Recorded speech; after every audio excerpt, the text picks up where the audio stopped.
Hundreds of anti-war protesters on the move up Market Street in San Francisco in response to the Trump administration's airstrikes on Iranian nuclear facilities. Trump has bombed Iran 3 times.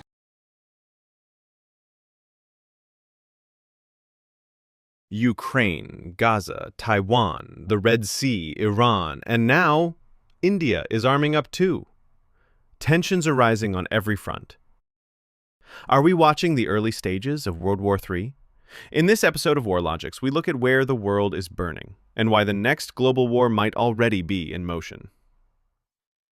Conflict isn't isolated anymore. What used to be local now affects the whole planet. Let's look at 5 key flashpoints. Over 2 years of war, Western weapons versus Russian missiles, NATO versus a nuclear superpower in slow motion, Israel versus Hamas and Iran. After October 2023, Israel launched its most aggressive campaigns in decades. Iran responded indirectly through proxies, Hezbollah in Lebanon, the Houthis in Yemen. Meanwhile, U.S. troops and bases across the Middle East are under attack and retaliating. Make no mistake, this is not just Israel versus Hamas. It's the U.S. versus Iran by proxy. China versus Taiwan. Increased military exercises near the Taiwan Strait. China openly threatens invasion. The U.S. continues arms sales and military presence nearby. One wrong move here could pull in Japan, Australia, and the entire Pacific. India versus Pakistan and China. India and Pakistan have a long-standing nuclear rivalry. Tensions in Kashmir, occasional border skirmishes, and nationalist rhetoric keep it alive. Meanwhile, India and China had deadly clashes in the Himalayas as recently as 2020 and are still building up troops at the border. That's 3 nuclear powers sharing 2 disputed borders. Iran versus the U.S. Directly. After years of proxy conflict, Iran and the U.S. have increasingly exchanged direct fire. U.S. bases in Iraq and Syria are under near-weekly attack. Iran's nuclear program is advancing. A direct war here could collapse oil markets, destabilize Europe, and light up the entire region. Why it's more dangerous now? This isn't just about geography, it's about systems under pressure. Too many players, too many triggers. When you have this many nuclear-armed nations involved in this many crises, the margin for error drops to 0.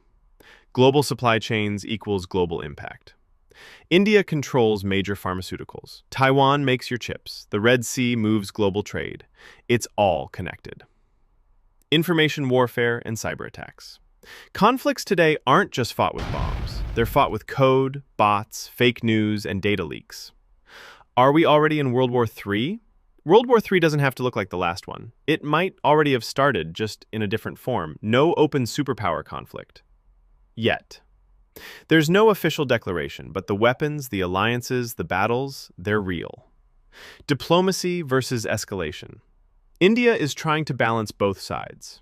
Iran is betting on confrontation. The U.S. is stuck in the middle, and China is playing long-term chess. Possible outcomes. Multi-front Cold War, constant proxy fights, cyber battles, regional wars. Trigger. 1 assassination, 1 attack, 1 false flag, and it's on. Full-scale war. Nations openly declaring war using conventional and nuclear force. What can you do in a world like this? This isn't about fear. It's about awareness and action. Stay informed, globally, not just locally. Push for diplomacy, not division. Support humanitarian aid. Wars destroy civilian lives. World War III might not start with a bang. It might start with silence, while we weren't paying attention. You've been watching War Logics. If this video made you think, like really think, hit that subscribe button, leave a comment, share your view, because the world doesn't need more panic, it needs more logic. Thinking is free, war isn't.